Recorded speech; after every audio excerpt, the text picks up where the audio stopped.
Welcome to Earth Prime. Before there was thought, there was this place. One Earth, with a single history.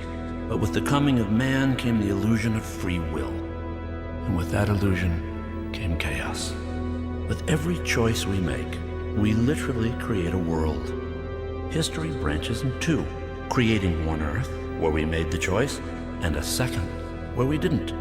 That's the secret of the universe, you know. Billions of people making billions of choices, creating infinite Earths. Some so similar to each other you could spend a lifetime searching for any distinction. Others so radically different, they defy comprehension. It seems so different from the Earths we know. I can't imagine what series of decisions led to this world hurtling out of its orbit. But I know this. The source of the cataclysm was the same as it always is. Man. You can't be sure of that. Anything... You know better. Man is a cancer, and I've chosen to cut out the disease.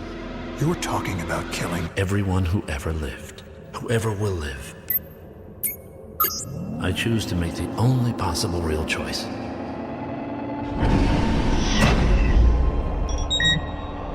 You're insane.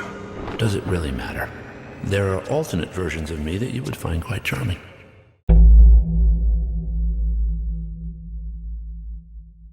Owlman believes in the concept of absolute moral nihilism, the belief that morality is inherently meaningless and that actions have no inherent value or purpose. He views the world as a chaotic universe devoid of any objective right or wrong. The philosophy of Owlman confronts the uncomfortable notion that morality is simply a construct, a set of arbitrary rules imposed upon us by society. He feels as if he doesn't have to question whether there's any inherent meaning behind our actions. Instead, he feels that he knows that it's all just a game we're forced to play.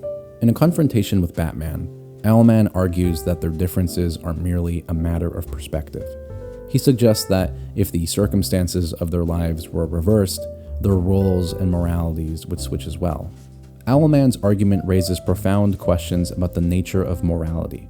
Is it that our choices and beliefs are shaped solely by our circumstances, or is there an innate sense of right and wrong that transcends individual experiences? I look to Socrates and his dialogue with Euthyphro, in which they discuss virtue, God, and morals, essentially the rights and the wrongs of the world. In this dialogue, Euthyphro is prosecuting his own father for murder, claiming it is the virtuous thing to do. Socrates, intrigued by Euthyphro's certainty, engages him in a discussion to better understand what virtue truly means. Euthyphro initially claims that virtue is what the gods love, but Socrates challenges this definition, highlighting the problem of relative standards.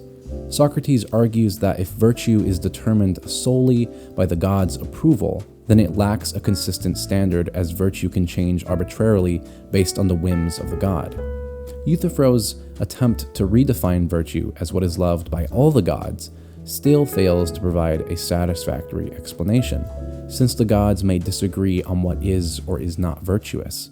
Even if something is virtuous because all the gods love it, it still does not provide a standard or explanation for why the gods love it in the first place. It seems that attempting to define and understand what is right, what is wrong, or what is good, what is bad, is impossible, and therefore pointless. This is why the philosophy of Owlman, absolute moral nihilism, exists.